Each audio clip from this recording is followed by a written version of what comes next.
Caution, cycle race in progress.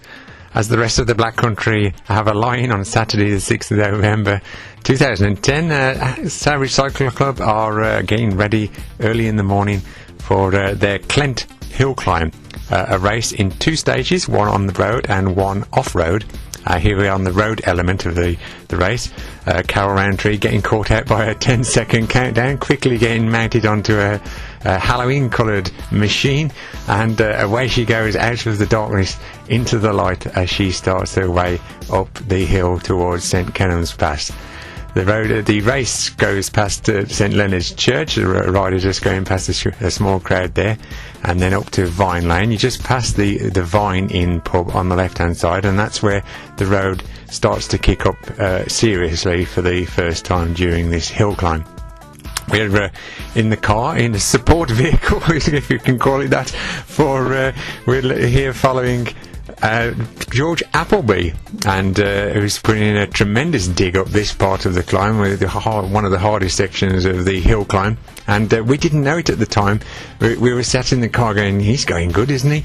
And he was. You can see here he's dancing on the pedals, good as Andy Schleck, going up this narrow, steep section, which skirts around the bottom of Nag Hill, and then onwards and upwards towards the top of the climb at near the top of Morton Hill. And George going great guns, just digging in for that final bit of this element before it flattens out a bit, where your lungs can take a bit of a breather before the next hard section. And as I say, we didn't know how George was doing at the time, but he was actually the eventual winner, so we were pleased because we followed him up the hill, and as I say, we were pleased with his progress. His sun bursting through on the 6th of November. Last night, the bonfire night, was a soggy affair, but the weather turned glorious for this when the real fireworks happened here as George came round this bend. He'd almost got a sniff of a rider who'd started a 1-minute interval in front of him, and he was just getting a glimpse of him up the road there, and helped him make his effort up the final climb. And George did an eventual time on this element. There's the rider in front of him, and George up on the pedals, making his final effort up this steep climb. A final time of 5 minutes 24 and 5 seconds. And the riders who had finished the climb wait at the top and give vocal encouragement to more riders. That's Kevin Payne having time to look at the camera and glance across and have a smile.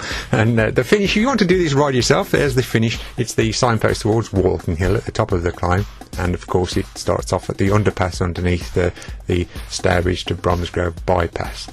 A bit of a grimace there from Stuart Gope, I think, as he comes this final element of the climb.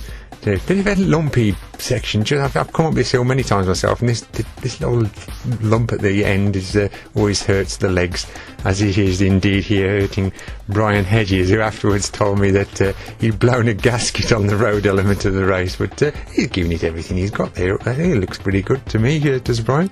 And going there very fast up that element is Lee Plant, comes up in fast style. He finished in second best time on that stage with 5 minutes and 29 and 9 seconds. And they're all getting ready for stage 2 here somewhere. One of the marshals and volunteers bring up a sign, those sorts of people, without the like of which we wouldn't be able to have these cycle races. So well done to them. And the climbers here are having a tentative reconnaissance mission as they have a look to see what this first element of the second stage is like, and it's pretty tough, I can tell you.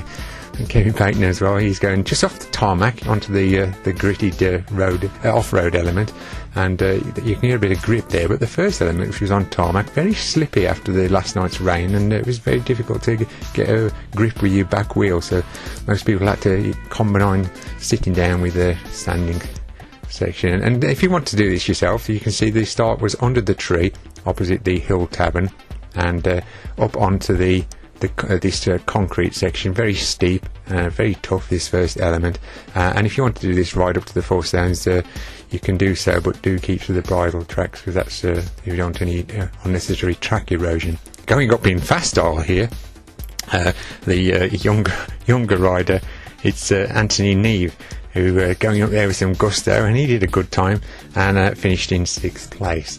an awkward little trench there, as you can see, as riders had to negotiate where track erosion had happened, and there's a little hollow there, so riders had to choose whether they went up round the outside of it or come up the inside here, as indeed is Roger Allen, number 4, who makes it look easy, doesn't he? He's doing an excellent climb in which he finished 3rd on the stage, and indeed 3rd overall. Another marshal there guiding the way to tell people which direction to go up the hill. An awkward little gravel section there to negotiate as Roger goes up the hill in what was an excellent ride.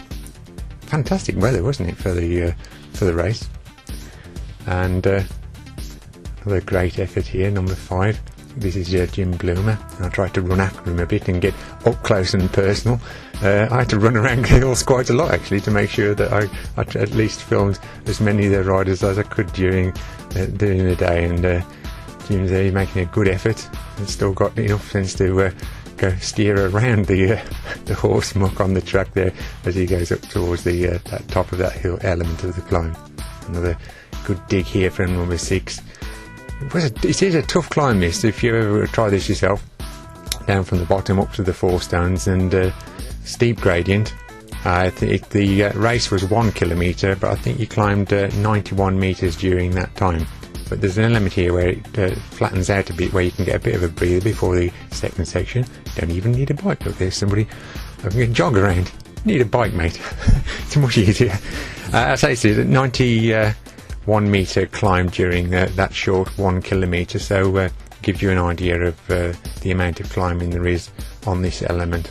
This is one of the most attractive parts of it. Great views across the Worcestershire plain and on towards Malvern from Clent, so it's a good excuse to go up at any rate. And this is, I think it's Brian again. Yeah, it's Brian Hedges again. It's going off, giving it a good go. He's quite pleased with his off-road time. He says he just blew it a bit on the road element, but as you can see here, he's giving it what for on this uphill section. He's gone to bridge to engine room, more power, and he's got it. He's going up there, well done. And as you can see, he's going towards the top of the climb there, towards the 4 stones. A great determined effort here, and I tried to keep up with number 11, and so see his effort going up with hills. Very bumpy, isn't it? But or is it me just wobbling around a bit when I'm trying to keep up with him as he digs in onto the hill, and he's making his way up that final element, as I say, of this tough Clent Hill climb. And there you can see it was towards the finish. All the riders gathered around the 4 stones. This is the final section of the climb, and of course then, standing in the sunshine, people could discuss the race before deciding to climb over the hill for a well-earned cup of tea. Well done, everyone. Most enjoyable event.